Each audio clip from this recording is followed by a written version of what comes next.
गुरुटेक society में प्रशांत यादव का दबदबा। 25 दिसंबर को होगा प्रधान पद के लिए मतदान।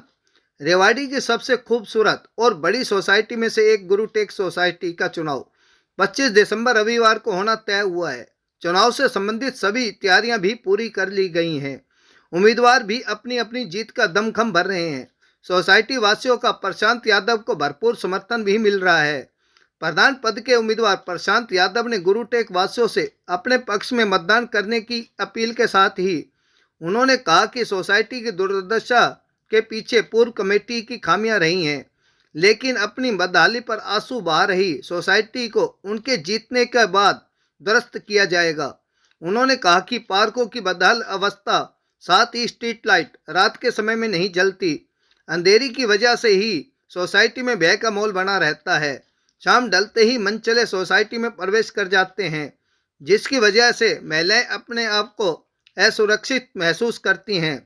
प्रधान पद के उम्मीदवार प्रशांत यादव ने कहा कि उन्हें सोसाइटी के लोगों ने मौका दिया तो वह सबसे पहले अच्छे गार्डों की तैनाती करेंगे, ताकि सोसाइटी में लोगों को सुरक्षित माहौल दिया जाए।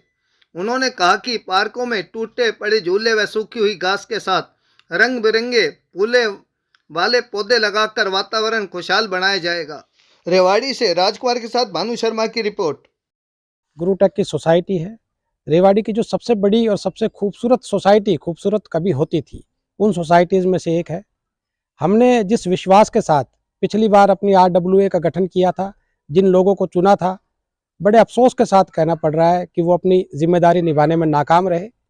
हमारे पार्क की आप दशाएं देखें तो जहाँ हरी भरी घास होनी चाहिए थी, वहाँ आज आपको रेत ही रेत फैला मिलेगा, मानो वो मरुस्थल बन गया हो।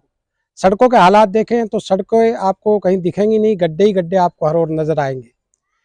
पीने के पानी की आप बात करें तो उसकी गुणवत्ता इतनी खराब कि कोई भी आदमी उसको अगर लंबे समय तक पिएगा तो निश्चित रूप से बीमार हो जाएगा। सीवरेज की मैं बात करूं तो सीवरेज का कोई समाधान ही नहीं। STP प्लांट के नाम पर आप जाकर देख सकते हैं, एक सड़ांध मारता हुआ आपको नाला नजर आएगा। ऐसी अनेक समस्याएं जिन्हें दूर हो जाना चाहिए था। हमारी सोसाइटी आज खुशहाल सोसाइटी होनी चाहिए थी, वो नहीं हो पाई। इस कारण लोगों ने कहा, हमारे साथियों ने कहा और यहाँ के निवासियों ने कहा कि अब हमें बदलाव करना पड़ेगा, और उन्हीं की बात को मानते हुए मैं मैदान में आया हूँ। मैं यही अपील करना चाहूँगा समस्त गुरुटेक निवासियों से कि अब हमें मौका मिला है कि हम चीज़ों को बदल सकें। अब हमें मौका मिला है कि अपनी गुरुटेक सोसाइटी को एक उन्नत सोसाइटी बना सकें, आदर्श सोसाइटी बना सकें। जो अराजक तत्व यहाँ पे दिन रात घूमते हैं, भय का माहौल बना देते हैं, उन पर अंकुश लगा सकें। अपनी जो सुरक्षा व्यवस्था में यहाँ खामियां हैं, फेंसिंग नहीं है, फेंसिंग है तो उसमें तारबंदी की ज़रूरत है, तारबंदी नहीं है, उन पर हम काम कर सकें। इन सब चीज़ों के लिए आज हमें अवसर मिला है। मैं ये अपील करना चाहूँगा सभी निवासियों से कि एक बार मुझे अवश्य मौका दें, प्रेसिडेंट के रूप में चुनें।